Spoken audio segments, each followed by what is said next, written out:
Hello बच्चों, let's see this question. The question says, which of the following orders is correct for heat of hydrogenation of these compounds?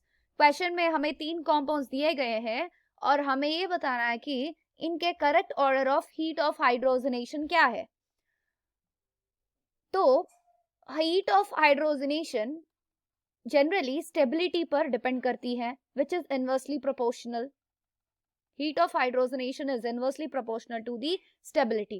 And also ये heat of hydrogenation compound में alpha hydrogens के ऊपर भी depend करती है. That is inversely proportional to the number of alpha hydrogens in the given compound.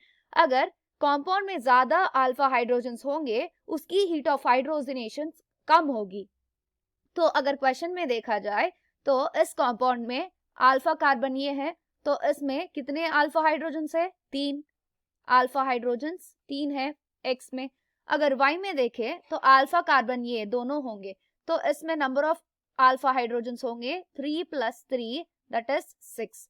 अगर इसमें देखा जाए तो ये भी अल्फा कार्बन, ये भी अल्फा कार्बन और ये भी अल्फा कार्बन होगी. तो नंबर ऑफ अल्फा हाइड्रोजन्स अगर हम काउंट करेंगे तो इसमें अल्फा हाइड्रोजन्स होंगे 9. तो हमें ये पता है कि जिस कंपाउंड में नंबर ऑफ अल्फा हाइड्रोजन ज्यादा होंगे उस कंपाउंड की हीट ऑफ हाइड्रोजनेशन कम होगी. इसका मतलब Z की हीट ऑफ हाइड्रोजनेशन कम होगी, इसके बाद होगी Y की और इसके बाद होगी X की. इसका मतलब X की हीट ऑफ हाइड्रोजनेशन Y से ज्यादा है और Y की हीट ऑफ हाइड्रोजनेशन Z से ज्यादा है. तो ऑर्डर होगी X greater than Y greater than Z.